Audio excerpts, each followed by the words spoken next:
KT Ramarao గారు, KT Ramarao గారు sir ఇవ్వండి సార్, మా శ్రీనివాస్ యాదవ్ గారికి ఇవ్వండి. రామారావు గారు మీరు మాట్లాడండి సార్, మా డిప్యూటీ ఫ్లోర్ లీడర్ వారు సీనియర్ నాయకుడు మాజీ మంత్రి, ఇవ్వండి సార్ వారికి కేటీ అవకాశం. రామారావు గారు మీరు సార్ 94 నుంచి వారు మినిస్టర్ సార్, వారికి అవకాశం ఇవ్వండి. కేటీ రామారావు గారు మీరు మాట్లాడండి ప్లీజ్ ప్లీజ్ ప్లీజ్ కరెక్ట్ కాదు కదా సార్. ప్లీజ్ మీరు మాట్లాడండి. స్పీకర్ సార్, ఇస్తాను మీ తర్వాత ఇస్తాను. సార్ మాజీ మంత్రి, బలహీన వర్గాల నాయకుడు, హైదరాబాద్ లో పెద్ద నాయకుడు, మీరు ఈ రకంగా దయచేసి వారిని అవమానించకండి. దయచేసి వారికి మైక్ ఇవ్వండి సార్. మంత్రులకు ఎప్పుడు అడిగితే అప్పుడు ఇస్తున్నారు, వారికి సంబంధం కూడా లేదు, ఆయనకి ఇచ్చేసినారు. మా నాయకుడు అడుగుతున్నాడు, ఇవ్వండి సార్. మా డిప్యూటీ లీడర్ గారు అడుగుతున్నారు, ఇవ్వండి సార్.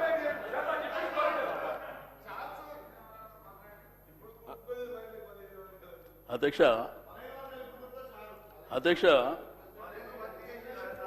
ఈ శాసనసభలో స్పీకర్ గారు అనేది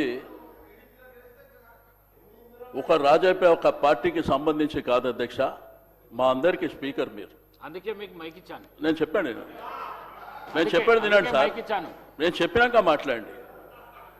మీరు ఈ సభకు స్పీకర్ సార్, అందరి మెంబర్స్ హక్కులు కాపాడవలసింది మీరే సార్. రెండోది, డిప్యూటీ సీఎం గారు కూడా ఇక్కడ ఉన్నారు. పెద్దలు బాలునాయక్ గారు, ఆది శ్రీనివాస్ గారు మాట్లాడారు సార్. మేము ఇక్కడ కూర్చొని విన్నాం, మేము అబ్జెక్షన్ చేయలే. మేము మధ్యలో మైక్ అడిగి ఏదో ఆయన మాట్లాడుతుంది తప్పు అనేటువంటిది మేము చెప్పలేదు సార్. ఇప్పుడు మా వరకు వచ్చినప్పుడు గవర్నర్కు ధన్యవాదాలు చెప్పే తీర్మానం ప్రకారము మా సభ్యుడికి అవకాశం వచ్చింది సార్. ఇప్పుడు రిప్లై చెప్పేటువంటి అధికారం ముఖ్యమంత్రి గారికి లేకపోతే డిప్యూటీ సీఎం గారికి ఉంది. కాబట్టి మా సభ్యులు చెప్పినటువంటిది మీరు దయచేసి వినాలి. మీరు ప్రతిసారి ఇంటర్వ్యూన్ అయినరనుకో, మీరు అక్కడి వైపు నుంచి ఇంటర్వ్యూన్ కావడం, మేము ఇక్కడి నుంచి ఇంటర్వ్యూన్ కావడం, అది సభ మర్యాదలో కూడా కరెక్ట్ కాదు, మీరు గుర్తుంచుకోవాలి సార్. నేను దయచేసి స్పీకర్ గారు రిక్వెస్ట్ చేసేది, మీరు మా హక్కులను కాపాడాలి అంతే. మీరు అడిగారు కాబట్టి మేము ఇచ్చినాం అది కాదు కదా సార్. అది రైట్ రాయల్గా మాకు రావాల్సినటువంటి హక్కు సార్ అది. దయచేసి నేను మంత్రులకు రిక్వెస్ట్ చేస్తున్నా. ఇప్పుడు సభ్యులు అంటే తెలుసో తెలియక కొత్త పాత ఉంటారు, ఏదో అరుస్తుంటారు, కామెంట్ చేస్తారు, ఇటువైపు అటువైపు జనరల్గా జరుగుతుంది. కాబట్టి మంత్రులు జర బాధ్యతగా దయచేసి సభ్యులు మాట్లాడేటప్పుడు మీరు నోట్ చేసుకోండి. ప్రతిసారి ఇంటర్వ్యూన్ అయితే సభకు మర్యాద గౌరవం ఉండదు సార్. లాస్ట్ టైం కూడా అదే జరిగింది. లాస్ట్ టైం కూడా ఇదే సభలో అనని మాటల్ని ముఖ్యమంత్రి గారు ఆ రోజు సీరియస్గా మాట్లాడినప్పుడు మేము బయటకు వెళ్ళిపోయినాం అధ్యక్ష. కనీసం ఇక్కడ ఉన్నటువంటి చీఫ్ విప్పుల బాధ్యత ఏంది అధ్యక్ష? ప్రతిపక్షాల దగ్గరకు వచ్చి మాట్లాడి ఇట్లా కాదు, ఇది స్పీకర్ గారు పంపించాలని చెప్పాలి. అది కూడా జరగలే.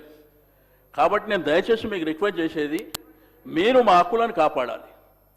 ఇందులో ఉన్నటువంటి ప్రతి సభ్యుడు including chief minister, opposition leader, ప్రతి ఒక్కరు కూడా సభ్యులే అధ్యక్ష ఇక్కడ. కాబట్టి దయచేసి మా సభ్యుడికి అవకాశం వచ్చినప్పుడు ఆయన మాట్లాడిందంతా వినండి, మీరు నోట్ చేసుకోండి.